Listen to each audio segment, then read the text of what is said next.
3 օր առաջ Աստանայում ստորագրվել է ԵՏՄ։ Զարմանալիորեն ես ինձ համար հայտնաբերեցի, որ դա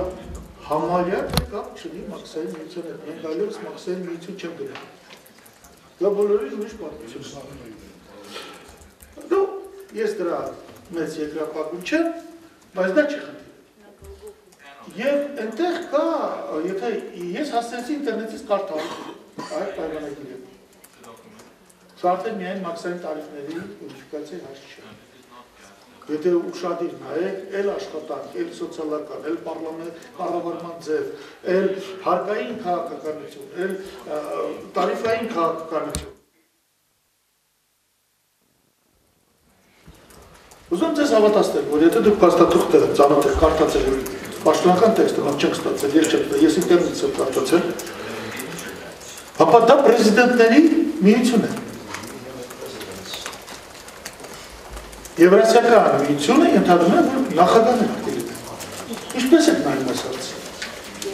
Այսինքն, երբ որ այնտեղ նստած է նախագահն, Հայաստանը ներկայացնում է, ասենք վարչապետը կամ այս հարցը շատ է ուզում այդ կոնտեքստում։ Ինչպես եք դա պատկերացնում։ Ամենայնիվս Հայաստանի իշխանությունները հայտարարել են, որ 10 օր հետո իրանք ստորագրել են փաստաթուղթը։ Եվ հետագայում Հայաստանի քաղաքական օրակարգը մենք ուզենք թե չուզենք անկախ այս կողմը դրանց հետ ելնելու է այդ փաստից։ Շնորհակալություն, պարոն Բագրատյան, բնականաբար այդ հարցը այսօր միառժեք որևէ պատասխան չունի այն տեսանկյունից, որ մենք այդ հայեցակարգով չենք կանգ առել որևէ տարբերակի վրա եւ չենք բացառում, որ Հայաստանի Հանրապետությունը կարող է նաեւ հետագայում այնպիսի շրջանակներում անհետքան նախագահի կարգավիճակով, բայց նաեւ դուք եք այսօր 8-յակի կազմով հանդիպումներն են, որոնք դարձյալ պետությունները ներկայացնում են պետության համապատասխան դեպքերի շրջանակներով եւ որոշ երկրներ այնտեղ ներկայացված են հենց վարչապետներով կամ կանցլերներով եւ դա պետության կառավարման համակարգին բնորոշ խնդիր է։ Հարցի վերաբերյալ, թե այլ նաև պայմանավորված դրանով, ես ակնարկը նաև հասկանում եմ պայմանավորված դրանով, որքանով ենք մենք տեսնում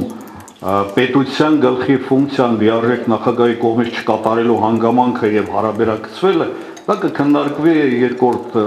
թեմայի շրջանակներում եւ հավանաբար այնտեղ այդ մոտեցման կողմնակիցները կներկայացնեն որոշակի դիրքորոշումներ։ Ձեզ ասեմ, որ այդ հարցը մեր հանձնաժողովում ներկայացրել է պարոն Պողոսյանը